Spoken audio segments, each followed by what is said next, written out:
Hey everybody, welcome to this week's edition Bayou Outdoors 365 presented by Bayou Outdoors Super Center. I am your host, Patrick Dennis, with you once again, and as always, folks. And I want to welcome you to this week's show. We got some good stuff planned for you this week. Matter of fact, I've been finalizing a video that I've been working on for a little bit, and you've seen bits and pieces of it. It's about a young man that went up through the high school fishing ranks and is now fishing on the collegiate level. And one day, he's going to be making it big. That's just my feeling there. But not just making it big because he knows how to fish, but also because he just, in my opinion, a truly good person there from a really great family here in northwest areas of Louisiana. We're going to be doing that for you coming up here. Have a chance for him to tell you his story there. Yeah, I didn't get prescription glasses or anything, but there's a reason why I'm wearing these. These are the and there's no endorsement here whatsoever. These are the Ray-Ban Meta glasses, meaning they actually shoot video. There's a camera situated right here. It's not in the lens or anything like that. It's right here on the side. Can shoot a minute or less if you want to, or just up to 3 minutes. But there's a reason why I'm telling you about this, because recently I got a phone call from my friend Bradley Virgilito. And Bradley wanted me to go fishing, and it was a Sunday morning. I said, Bradley, I gotta work Sunday morning. So we worked it all out, and actually we got him on the show with me on Sunday mornings from 8 to 9:30 there on KTBS, where I had to do the weather. And the fishing wasn't that great during the show because he told me, you know, Patrick, they may not bite till after 9:30. We were on the Red River fishing, and so I said, that's fine, I'm gonna go out anyway. So after we were done, I wanted to fish with him. And I'd gotten, and again, no endorsement, I paid for these. These are those Ray-Ban glasses. I went and was able to actually fish and not have to worry about a camera. And anytime we were using live scope, I thought there was a chance with it. I would hit and hold the button here on the side to record the video with it. And so we thought that was so cool. So I just want to show you some of the clips of that. Using the Ray-Ban Meta glasses that shoot video, smart glasses, fishing with Bradley Virgilito on the Red River by Red River, South Moreno for some crappie fishing. Take a look. Little send it jig. They're made in Minden. Easy enough. He swam. You see how far he swam to come get it? I wasn't even seeing. Yeah, he's right there. Right there, 8 feet out. Perfect. All right, stay it. Up just a little bit. Is that him? That's him right there. Here he comes. He's up. He got it. There you go. Swing him over here to me. Swing this way. Look at that. Yep. And usually, I didn't even feel him on that one. I didn't feel him at all. He just went, and yeah. Can't see my bait. Where's my bait? I'm looking. I'm trying to find it. There it is, right there. He got it. Oh, he chased and hit it. Dude, he smoked it. Is him still at 10? Right, yep, right there. There you go. Up a little bit. You got it. Bring it on over here.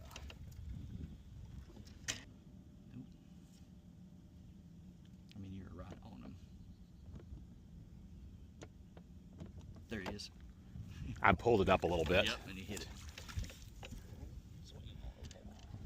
Yeah, I pulled it. Because I was trying to bop it right. Yeah, I tried to get it right above his head with it, and so yeah. Welcome back once again, everybody. Bayou Outdoors 365, presented by Bayou Outdoors Super Center. So I told you that our show this week, a young man, and we've done some teases with this already. And you know, his name is Jase White, and he came up fishing since he was a little kid, obviously, and he went through the high school in the North Louisiana High School Fishing League. Tremendous league. Loved working with them, and so. He actually, the two of us went out for a little trip out on the water, so I had a chance to talk to him, wanted to do that a little bit. So before we actually give a chance in a little bit for him to go and share his story in his own words, I want to go and let him offer a piece of advice. But then also, too, talk about why it's so important, or at least to him, to be part of that high school fishing league and what it meant to him. So we went out on the water, Caddo Lake here recently. So here's just a little snippet of that.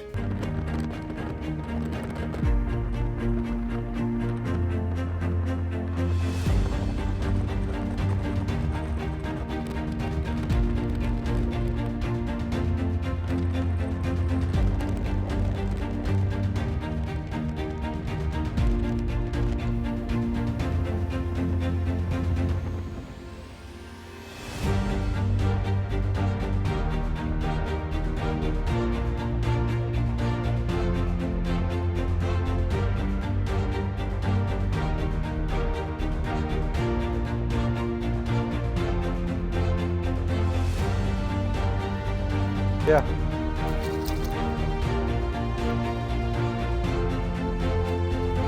Look at you. Sick.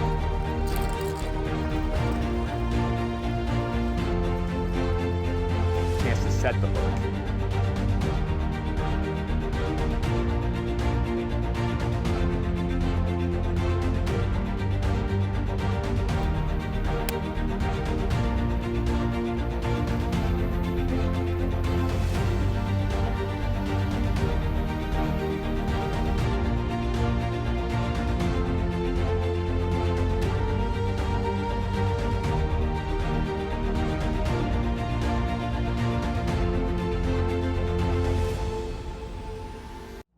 It was everything in preparing me where I am today. I mean, without the high school league and, you know, all the fishing I did in high school, I would not be in college fishing right now, or probably really even be living the dream of, you know, pursuing professional fishing.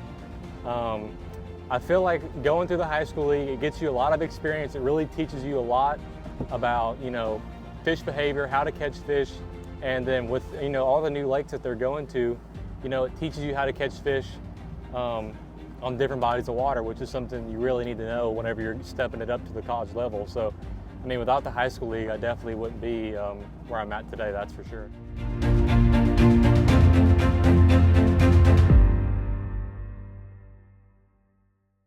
Well, welcome back, everybody. You know, I love sharing stories, and I love giving people a chance to share stories in their own words and tell them. That's just my style of storytelling a little bit. And I've been wanting to for a while to go out with a young man, Jase White. His family's tremendous. His dad, even though Jase is still not on the high school fishing league, his dad still helps out a whole bunch on it. And that just shows you right there how the family is involved. And you know, think of those names out there, big names in fishing. Some are retired, some still fishing. You know, you got Kevin Van Dam. Think of Scott Martin. You think of Jacob Wheeler. And there's just so many more. I mean, people I'm friends with now, we profiled on the show, Nick LeBrun, Justin Cooper. We just recently did a show with him. But I'm going to tell you something. Jase White, that's going to be a name I personally believe you need to check out. But who is Jase White and what's his story? That's this week, everybody. Right now, Bayou Outdoors 365. So you lived in Haughton? Lived in Haughton all my life. Went to Haughton High School. Mm-hmm. So how many, can you reflect back and remember how many tournaments you won? Oh, as far as high school tournaments go, I believe I've won 4. And then outside of that, you know, a handful of other small little tournaments. But it was definitely a pretty good career.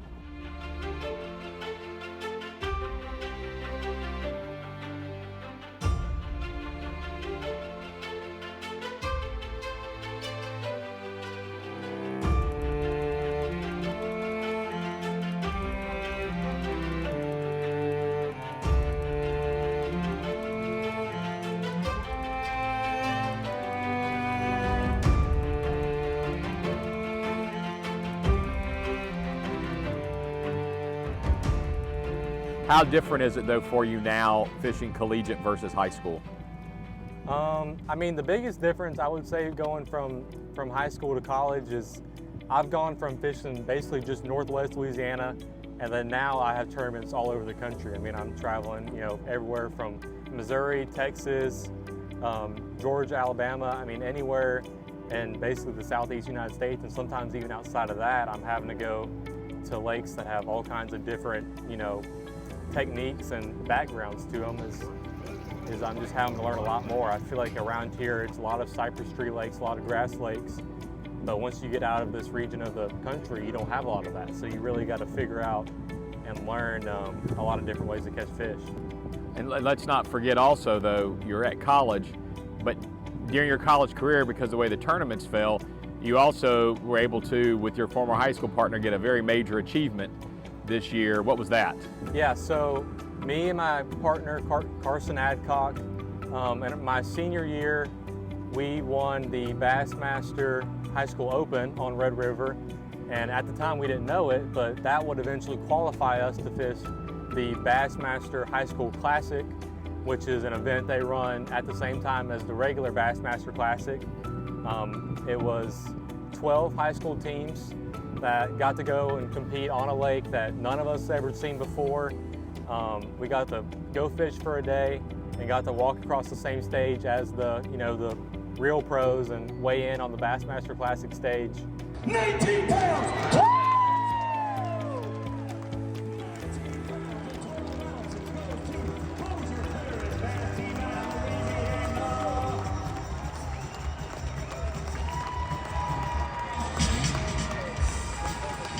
Somebody's got to make some noise, because that's what we call a fat bag. And me and Carson ended up winning that tournament and had an absolute blast. It was a lot of really fun fishing, and then getting to walk across that stage and lift up the trophy was a whole nother, basically living out a dream. Getting to walk across that stage. It was a really cool feeling, having all those people there to watch us, having our families there to watch us in that moment. But really, I feel like that's just the first step. I think walking across the classic stage is a dream, and I'm happy I got to do it as a high school angler, but I know one day I want to be able to do it as a pro too. Who got you into fishing? Was it your dad? Was it a grandfather? Who was it that really got you into it? It was my dad and both my grandparents. I mean, it was a full family effort, I guess. I have a lot of family who's big into the outdoors, and I think that just got passed down to me. I know whenever I was little, I was a little bit more favored to hunting than I was fishing. And then as I started getting older, 10, 12, in that range, I started getting into fishing more with my dad. We started fishing some small tournaments. And ultimately, whenever I was in 7th grade, that, bumped me up into the high school league. And now, we didn't have juniors whenever I was at that age. But yeah, I would say my dad and my grandpa got me into it, and I learned a lot from them for sure.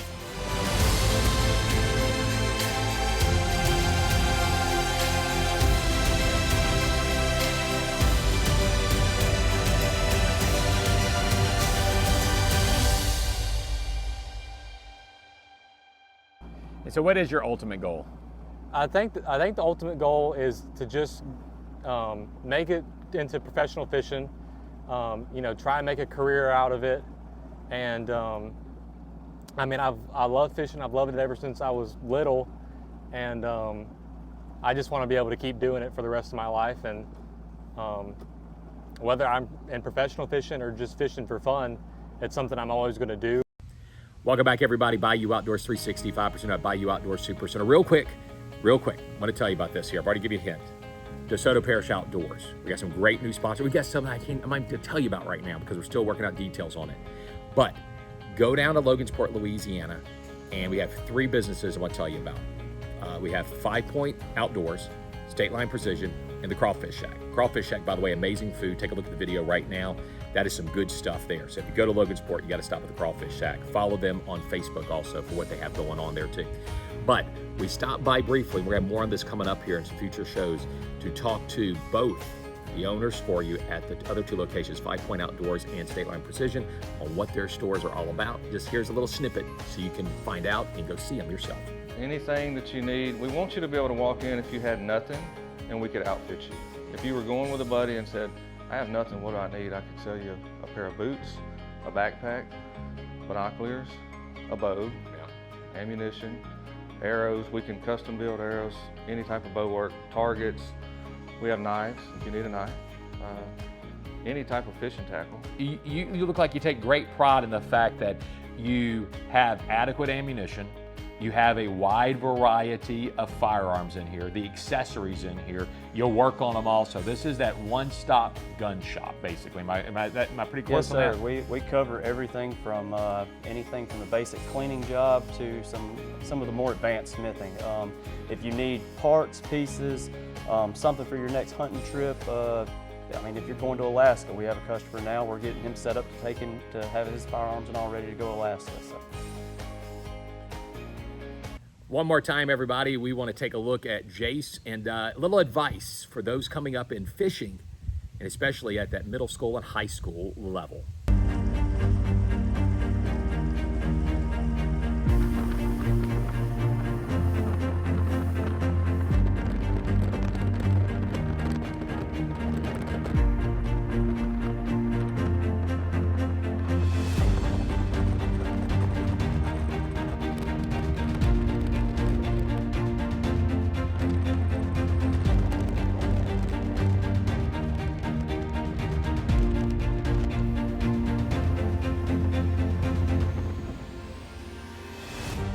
So what advice do you have for the kids today fishing in the lake? Because I mean, gosh, we got now kids that are coming up now in middle school and all that. What do you have for them if they want to keep this going? Advice? I think the biggest advice is just to practice. I mean, putting time on the water is really the best way to learn. I mean, just get out there, get on, you know, some new lakes, or even, you know, just the lake, you know, closest to you. Just get out there and go fish, and, you know, fish different times of the year, and just try and figure out what fish are doing and how you can catch them better. Because there's always something different you can change to, you know, learn how to catch these fish better. And a great resource, if you're trying to learn new ways or new techniques or new, you know, tools that you can use, just go to like YouTube or BASSMASTER.com, and there's a lot of great articles and, you know, YouTube videos that you can watch that'll teach you a lot. I mean, I know whenever I was a kid going through middle school and even into high school now, just watching YouTube videos, and you can learn a lot of information just by watching other people do it. And just because a guy up in New York is catching them on a bait, and just because you think, you know, he's fishing completely different stuff than I am, you'd be surprised by, you know, some of the different techniques that you can catch fish on. Because a lot of stuff that fish haven't seen yet, you know, stuff that's brand new or isn't in your region, can actually be some of the, you know, the best things that people just don't know about yet.